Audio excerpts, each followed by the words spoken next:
Well, hello once again. This is me, Leonard Wells, broadcasting as usual from Haslingden, just north of Manchester in the UK. This is the second episode, episode 2, of my Christmas trip to Romania. And today is Friday, the 20th of January, 2011. So, we took the train from Bucharest to Constanta. Trains in Romania are slow, but they are bigger than in the UK because, I don't know if you know, but the UK has a smaller loading gauge, as it's called, than the rest of the world, at least most of the world. And our trains are smaller, so our bridges are not quite so high, and the gap between the track, etc., is not always as wide. So on the continent, they have their coaches and carriages and locomotives can be bigger. Not a great deal bigger, but too big in some cases to be used safely on UK trains. So in Romania they have these very large carriages, quite old now of course, because they've, under the communist era, they didn't spend very much on the railways.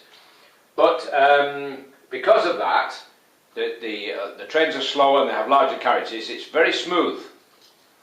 And because of the cold winters, the heaters in these trains, which are all powered by overhead rail in most parts of Romania, overhead wire rather I should say, the heaters are heroic. They're excellent. And so it was quite cosy. We left at 6 AM from Bucharest, and it's almost a 4-hour train ride. So we got off the train in Constanta about 10 o'clock, and it had rained as we left Bucharest, but it was very cold. And believe me, when we walked out into the city of Constanta, out of the station area, it was freezing, absolutely perishing. There was a howling wind, and I'm convinced it came from the steppes of Russia. It was so biting, chilling, razor sharp, like a scalpel to your eyeballs. It was howling and raging the sea. Even the Russian-speaking seagulls were taking shelter. And first of all, we went to visit a cemetery. She had an old friend who'd died and was buried there. And believe me, it was very cold there. But what was surprising was, at the entrance to the cemetery, there were numerous undertakers' shops. And it was thriving, really. It was quite remarkable, because a lot of them had coffins out on the pavement on display. And florists and people selling candles. Oh, the whole business of death was really alive and kicking. And I was very impressed by this. So when we went to into Constanta, we went down to the sea, and boy was that sea rough. Some idiot had just driven, had too much to drink, and he'd just driven into the sea there, and Anten 1, one of the news channels, had sent a team down, and they were photographing it as we were there.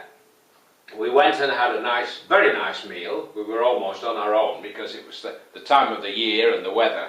Hardly anybody was in this restaurant. Then we went into the cathedral for an hour, where it's a little bit warmer. And then we went into a shopping arcade, a big shopping mall, where it was very warm. And we wandered round the shops and we sat and had coffee, and oh, it was very pleasant. The train was at 7 o'clock, so we took a taxi to the station area, got on the train, and in Romania, you may not know this, but the platforms are not like in the UK. The platforms in the UK come right up to the carriage door level, whereas in Romania, like America, they don't. So you have to climb up the steps, like going up a ship's ladder to get on. And as we got on, it started to snow. So we left at 7 in the dark, and it was snowing all the way back to Bucharest from Constanta. Another 4 hours. So when we arrived in Bucharest, it was still snowing. It was some 150 millimetres or 6 inches deep.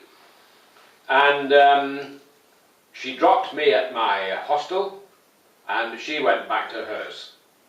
A very pleasant, happy day, despite the weather. And I miss her dearly and deeply. And then, unfortunately, the snow slightly melted and then froze. And so I'd gone from a skating rink here, where I had to take taxis to go shopping, to a skating rink in Bucharest, where I had to take taxis to go and visit. Although I did walk a number of days, while the snow was still walkable on, I walked, but otherwise I used taxis, because at my age, if you fall and slip, you can break your hip or your shoulder, and if you end up in hospital in Romania, it's not as good as in the UK. So we hung around Bucharest for the rest of the time. It was too cold and too snowy to go anywhere. And then her parents went home to the north, where they live, right up in Bukovina, where the painted monasteries are. And on the 5th of January, I said a very, very tearful farewell, because I'm like that. I'm very soft-hearted and soft-natured, and I hate partings, especially from somebody I love very much. And I flew back again on Lufthansa, this time via Munich, which is in the south, so it was a shorter flight this time, and then from Munich to Manchester, arriving quite late, towards 11 o'clock in the evening. A taxi came, picked me up and brought me back here. It was a wonderful trip. This is the end of episode 2, because I recognise I'm coming to the end of the 10 minutes, which is all YouTube will give me. And I will continue in episode 3 with more details about this trip. The flights were very successful with Lufthansa, and all my luggage arrived safely when I got back and on the way there. So no problems with the flights, although the food could have been more substantial. I noticed that the people in business class, who were curtained off from us in economy, got a full square meal while we got a sandwich.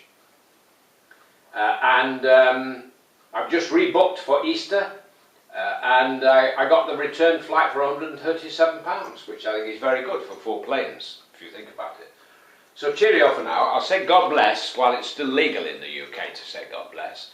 Take care, and I'll see you in episode 3.